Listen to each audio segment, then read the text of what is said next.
Hello, fifth grade. Welcome back for your math lesson. This is the math page for Thursday, September 29th, and it is page 67 and 68. It is all about measuring angles. So today you will need your math page, you'll need a pencil, and then you will also need a protractor.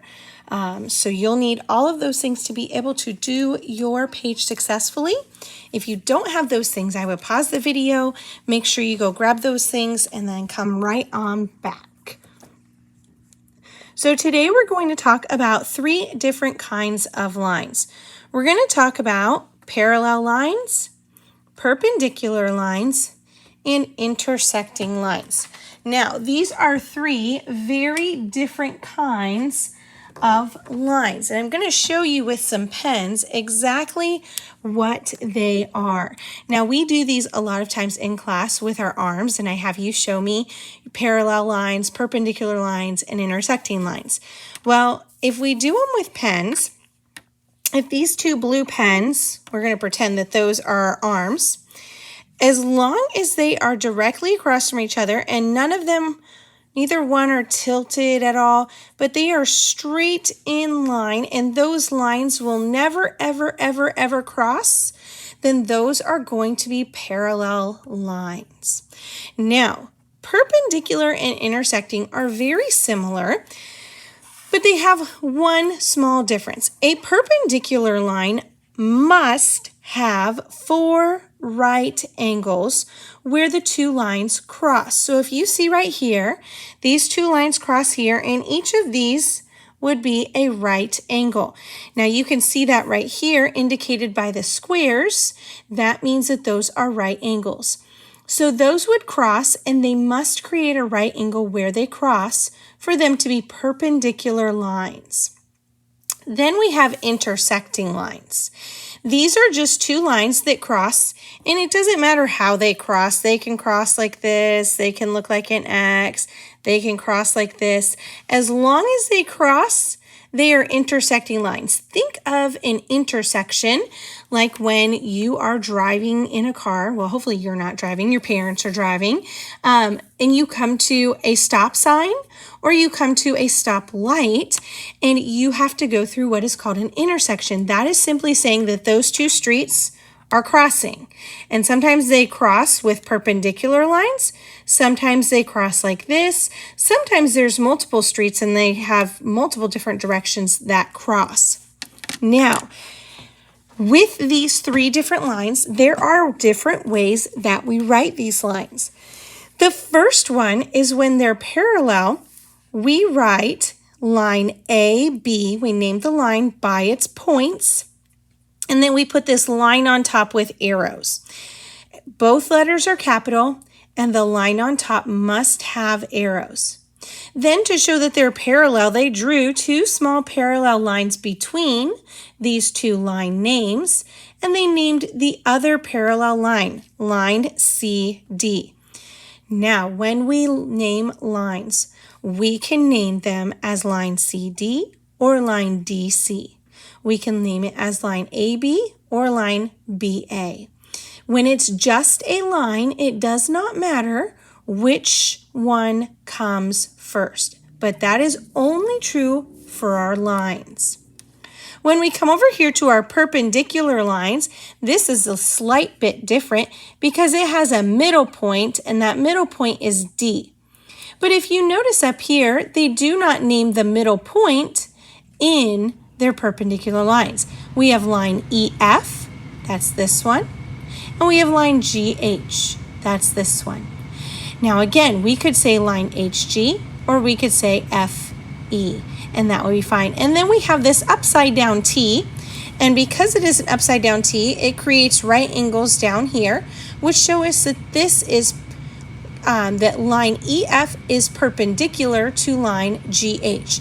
So if somebody wanted to know how to draw this and they didn't have this figure, they could simply look up at the top and it tells them, and then they would be able to draw this figure. Then the last one is our intersecting lines. We have IJ and we have LM LK or KL. We leave off the middle point, the intersecting point. This is actually going to be called the vertex of the angle, which is why it's there, because intersecting lines and perpendicular lines also make an angle.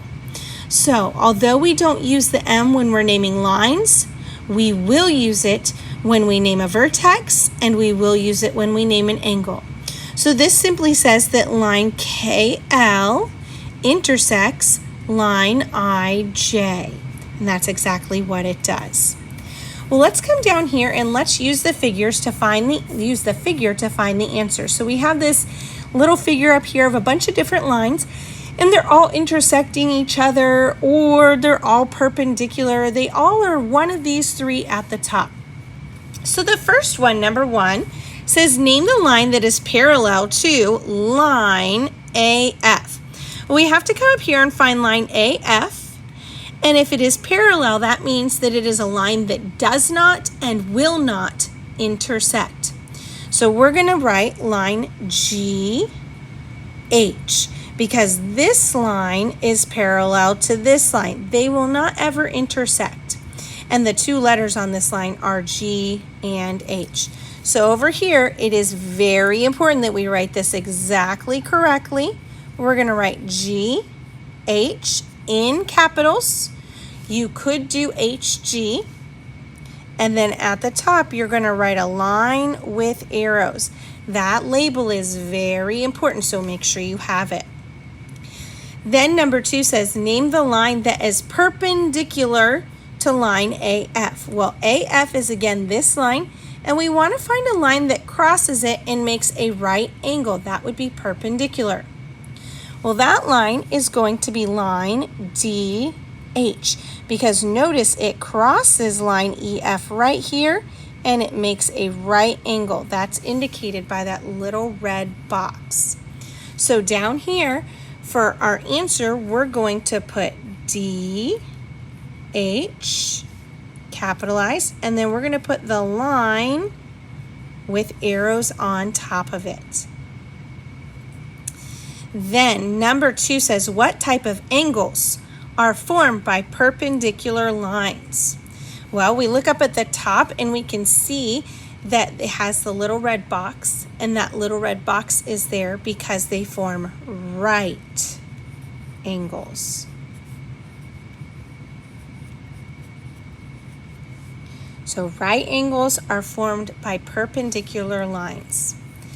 Then number 4 says name a line that intersects AF. Well, we know that DH intersects AF, but it doesn't specify that it has to be perpendicular. So there is another line that we have not used, and it is going to be line CG. Notice we skipped the beak because that's just the intersection point. The line's name is CG, and it intersects AF. So down here we're going to write CG, and we're going to put an arrow on the top because it's showing that it is a line. Then down here it says this figure is a flat surface that goes on endlessly in all directions. It is called a plane. Something that goes on endlessly in all directions is going to be a plane. Then down at the bottom, it says use the figure above and classify the angle as acute, obtuse, right, or straight. So we've talked about these angles in class. Acute, we say it's a cute little angle, means that it is less than 90 degrees. It's small. It makes a very small corner. If it is a right angle, it's going to be exactly 90 degrees. So it almost forms like the side of a square. And then if it is an obtuse angle, it's going to be greater. So it's going to be a big, wide alligator mouth, much bigger than 90 degrees. Then the last one is a straight angle. That means that it is flat. There is no bend in the angle. So this one says angle ABC. Now B is our vertex, which means B is in the middle. Remember, it is important how we write our angles. The vertex letter must always be in the middle there, okay? So we have angle ABC. Well, I'm going to come up here and find the B. So B is right here. That's my vertex. And it's saying that it's angle ABC. So this is the angle I am looking at. Well, when I look at that angle, it is big and wide. It's much bigger than this 90-degree angle, which means that it is obtuse. It measures greater than 90 degrees. Then the next one is CBE. So I'm going to find B again. And now I have CBE. So it goes from this point over to here. That angle is very small. We're talking about this one right here. It is smaller than 90 degrees, which means that it is acute. It's a cute little baby angle. Then the next one is angle DEF. So we're going to look here, DEF. So DEF, the angle is right here with E. They give us a red box to show us that it is 90 degrees, which means it is a right angle. Then the final one is ABE. Well, ABE is a straight line. It has no bend in it at all, which means it measures 180 degrees and it is a straight angle. Okay, over here it's a really neat little picture of the Wright brothers.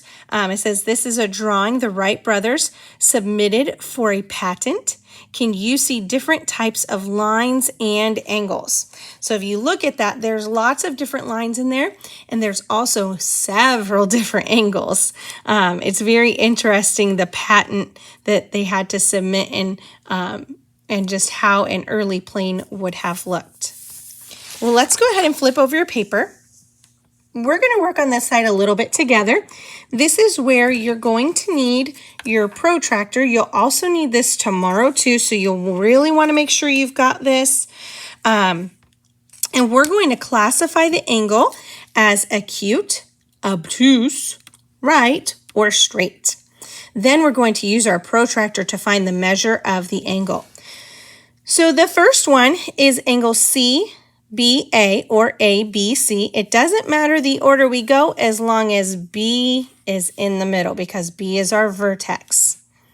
So ABC makes a very small angle. It is much less than 90 degrees, so we're going to call it an acute angle. Then you're going to take your protractor, and this is where things can sometimes get a little tricky. This little hole right here is going to go right over your hole where your vertex is. And then if you notice, you see this other line that's on your protractor.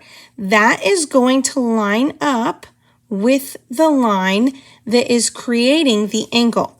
So my hole goes right there, and then this line should line up with ray AB. Notice how you cannot even see it anymore.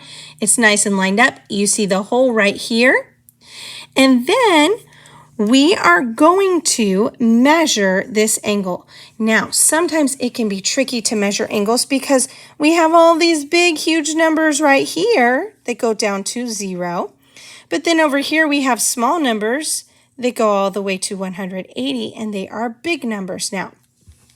So the best way to do this is that whatever side, so if this is pointing this way, you're going to go over here to the 0, and you're going to follow the outside numbers, okay? One thing you can do is if you have another piece of paper to help you, you can take it and you can put it right up against that angle and line it up, and it'll line up with the measurement that you have. So if you notice, it goes 0, 10, 20, 30, 40, 50, And this line lines right up with 60. Now it also lines up with 120, but we are using the outside row of numbers right now. Plus, we know it's acute. So if it lines up with 120 and I know it's acute, that is too much. That is an obtuse measurement. So I'm going to write angle ABC measures 60, and I'm going to put a little degree sign there. This one is fairly easy. We're going to use our protractor, even though you might not need to. But this one has no bend in the angle, which means that it is a straight angle because there's no bend. And then we're going to do the same thing. I'm going to line up my little hole right there. And then if you look, both of my lines on my protractor line up with my arrows for my line. That means that it is 180 degrees. Any straight angle will always be 180 degrees. Now, number 11 and number 12, we really don't need to use our protractor, but we will just to get the hang of it. Number 11, we know for sure. That's a straight line. It's a straight angle. There's no bend.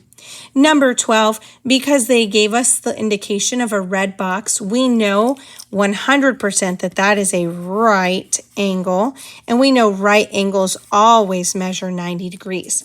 But we're going to check with our protractor. We're going to put the hole right there where the dot is. And then I'm going to line up this line with my protractor line that goes through the hole. And then again, you can take a piece of paper and you can line it up right there, and you see that J goes all the way up. Oh, no, you can't because it's hidden. You got to pull it down.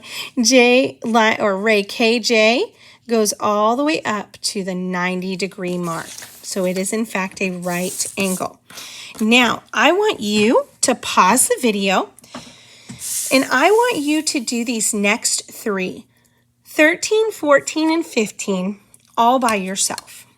So I want you to tell me what kind of an angle is, and I want you to measure it with your protractor. Then once you've done that, I want you to unpause the video and come back and see if you've gotten them correctly.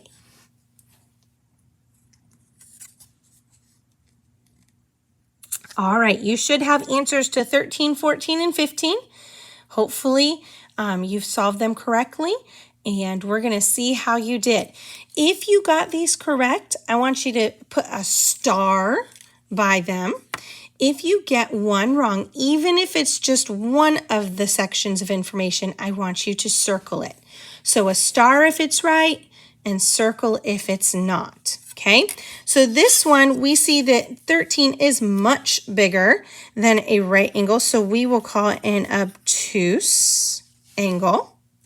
Then we will take our protractor, we'll put it right here on the dot. We'll make sure this line lines right up with that. And then again, I think the easiest way is to take a paper, line it up with that line and the dot, and we see that this angle actually comes out here, and we know it's obtuse, so it can't be 45. Well, got to pull it so you can see. There we go. It can't be 45 because it's much bigger than 90. So we're going to follow these inside marks, and we're going to see that it's in between 140, and we know what comes before 140 is 130. So we're going to say that this is 135 degrees. And there's little marks here to help us with that as well. 135 degrees. So if you got that right, go ahead and put a star. If not, go ahead and fix it and then circle that number. Now we have angle ONP. This is a very small angle, much smaller than 90 degrees. So we're going to say it is an acute angle.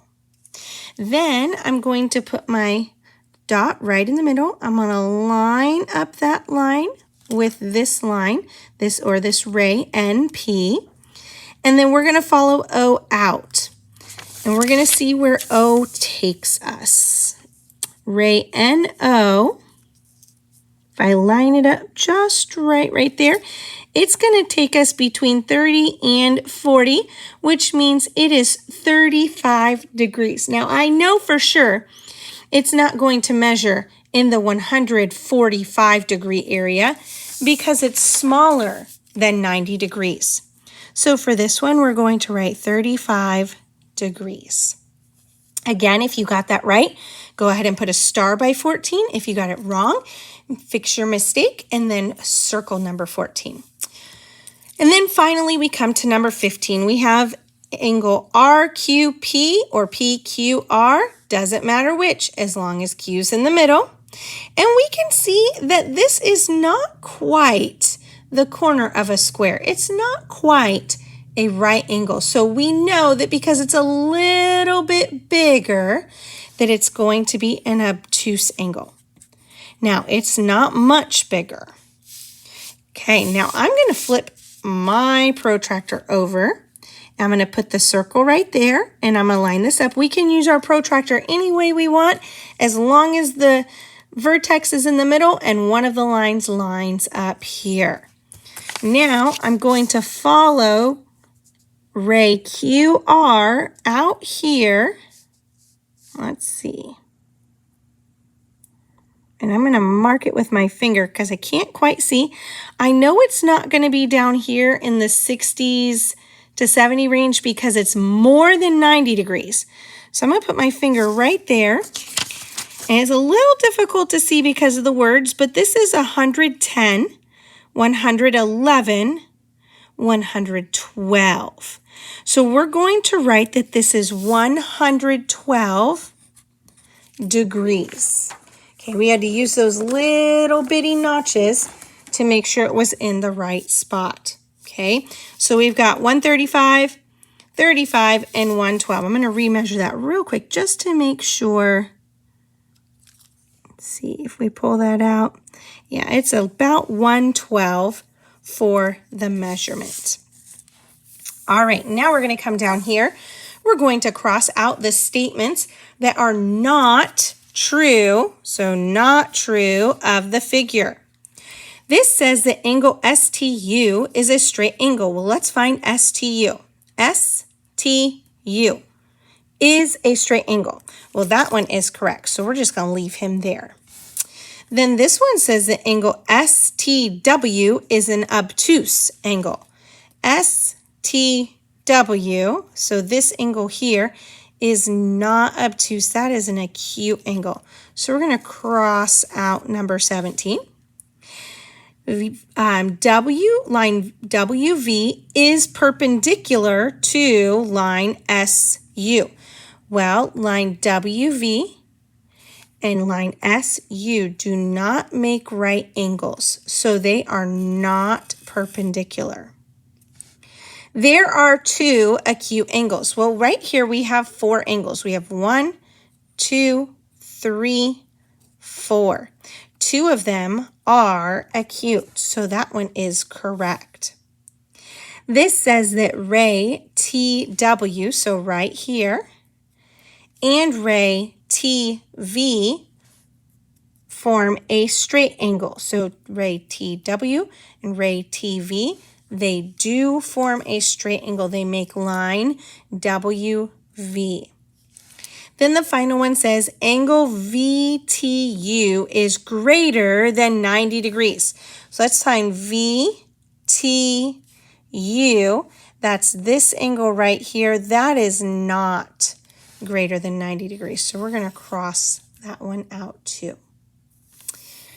Then the last one, I'm going to have you complete this on your own. You're going to follow the directions to draw just a small street map right here. And it tells you that Peach Street is a straight street. Grape Street is parallel to Peach Street.